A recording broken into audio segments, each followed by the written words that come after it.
Chipotle is a fast food restaurant that I am extremely fond of. And in fact, most Sundays I go to Chipotle and I call it Chipotle Day. I'm going to let that joke just cool off for a second. You're probably still laughing and I don't want you to miss anything important, so I'll let you finish laughing for a second.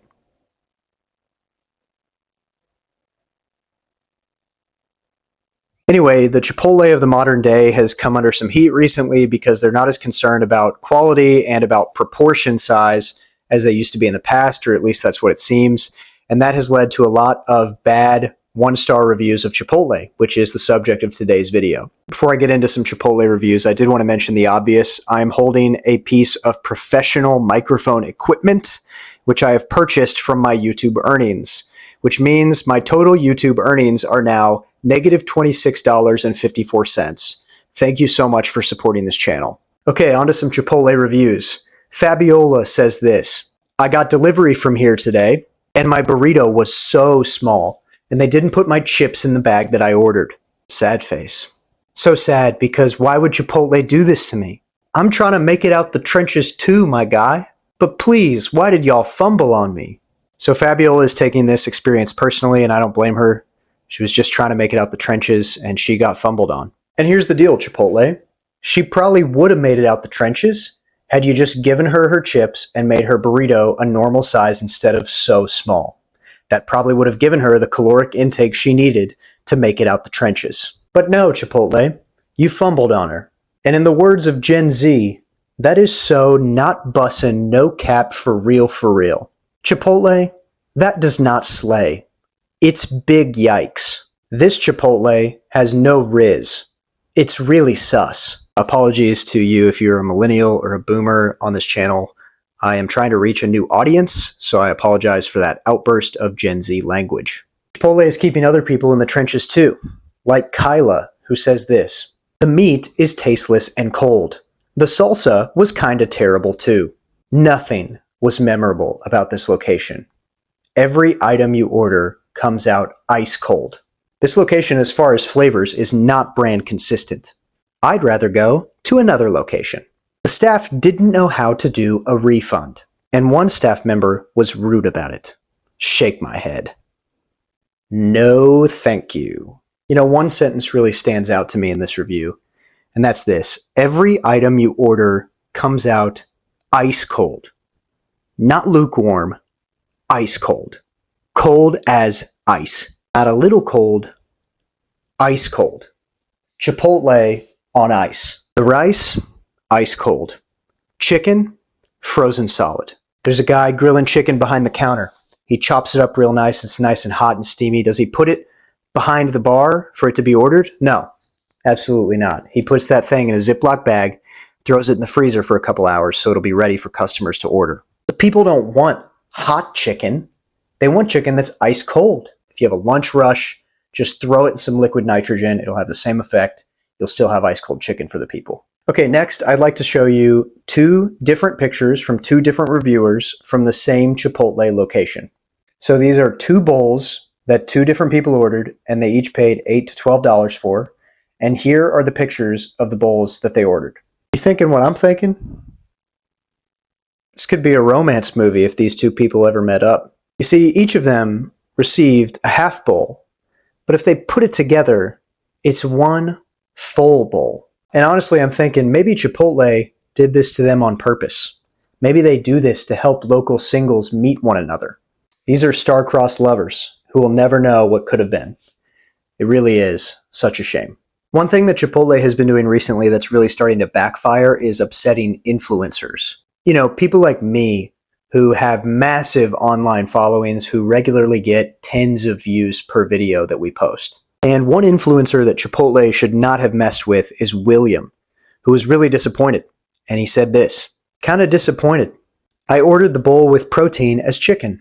Girl barely put any chicken in, so I asked for a little more. And when time to pay, they charged me $4.20 more. What a shame. I see 6 to 9 customers a day and will be promoting not to eat here. Stop ripping people off. Should have went to Quidoba. Will never be back. That's right, Chipotle.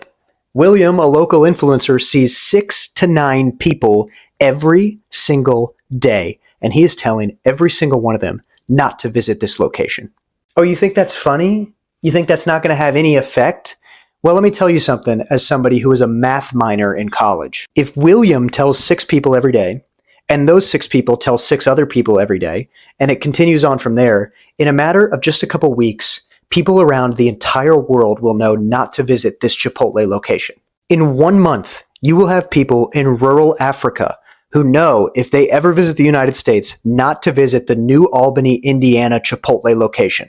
In 2 months, even the penguins in Antarctica will know that they should not visit the New Albany, Indiana Chipotle location, and it is all thanks to William, a true American patriot.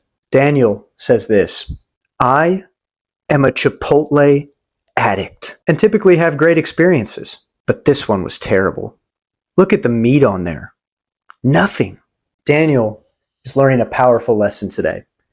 Eventually, all of our addictions will come to fail us. See, our addictions, they lure us in with giant bowls, tons of rice, extra heaping scoops of meat. But there always comes a day when our addictions turn against us. With any drug, we need to be wary of how dependent we are on that drug. And Chipotle is no different. You know, that first time that you got Chipotle, it satisfies you to an insane degree. And then every subsequent bowl that you get at Chipotle is you just chasing that high that you got from the first bowl that you got at Chipotle. You're always chasing that first bowl experience. And the sad part is, you're probably never going to feel it again. But I think it's better for you to know that truth than to sit and continue to chase that high that is never going to come again. Your addictions will never satisfy you. Look, obviously I'm just being goofy. I think we need a sophisticated review to bring us back down to reality. You know, maybe a review from somebody who reads a lot of books or something. Josh can help us out here. Josh is an incredibly cultured man. Josh reads a lot of books, like more books than you could even believe. And Josh says this, Lord of the Flies, Chipotle. It's comical how terrible the service is here. 50% of the time, the employee just stares at me. And then I guess I'm supposed to initiate my order? Very bizarre experience. Looks like everyone else is noticing how strange the employee's behavior is, so that's good. Really looking forward to the labor market to tighten up a bit, so places like these can have a shred of standards. And yeah, it's super dirty. You know, I read Lord of the Flies when I was like 12 years old, and looking back, that's a little weird because I'm almost positive it's a book about kids that get stranded on an island and then they end up killing each other. Well, Josh, he walks into this Chipotle and he immediately compares it to a book about kids stranded on an island that end up killing each other. Josh, that is quite a comparison. I'm surprised that they even served you food, to be honest with you. Josh is frustrated that he is supposed to, quote, initiate his order. Josh, who else would initiate it? It's your order. You have to tell them what you want to eat. They cannot tell you what you want to eat. You have to be the one to tell them what it is that you want to eat. It's like Josh walked in and they were like, hey man, how's it going? What do you want to order? And he was like, why don't you already know that? Why do I have to be the one to always tell you what I want to eat? Okay, look, I know people are going to see this and they're going to be upset because obviously what Josh meant is he walks in and nobody says anything to him. Nobody says, hey, what can I get you to eat? I know that's what he means in his review. I understand that. I'm not dumb. My version is funnier, so I'm trying to entertain you. I'm really doing my best here. I'm scraping the bottom of the barrel of comedy to just try to keep you entertained, to try to keep you watching. Could you please just suspend your disbelief for half a second and believe my version because it's funnier? I'm not perfect, okay? I'm just trying my best, and you just let me live, please. Anyway, that was weird. Time for our final and maybe best review. Holly says this, decided to try since they are fairly new by us and it's been years since we've gone. Worst decision ever. We were the only people in the place and felt like we were bothering everyone by coming in. It was only 6:30 p.m. Not very pleasant as far as customer service, but they had no problem talking to each other in Spanish for the few minutes we were in there. For the price, wasn't much in our bowls. The carne asada was bland and grisly. Everything was cold after our 5-minute drive home. Chips were good. That is all I can say nice about this place. Will never spend my money in there again. I'll just go to Taco Bell because, believe it or not, the service is way better and so is the food. Okay, there are 3 simple things I want you to note about this review. First, Holly is surprised and seems offended that employees at a Mexican restaurant are speaking to one another in Spanish. Holly, I just want you to know that some people are actually what's called bilingual, which means they can speak English and another language at the exact same time. I know that's really, really hard to believe. And look, they probably weren't even talking about you. Maybe if you understood a little bit of Spanish, you'd feel a little bit more comfortable about what they were saying. Let me help you out there. So if you heard them saying phrases like ella es fea or ella es gorda, those roughly translate to Holly is so nice and Holly, thank you so much for visiting our Chipotle location. We love you so much, Holly. See what I'm saying? You're fine, Holly. The second thing that you need to note is she said the carne asada was bland and grisly.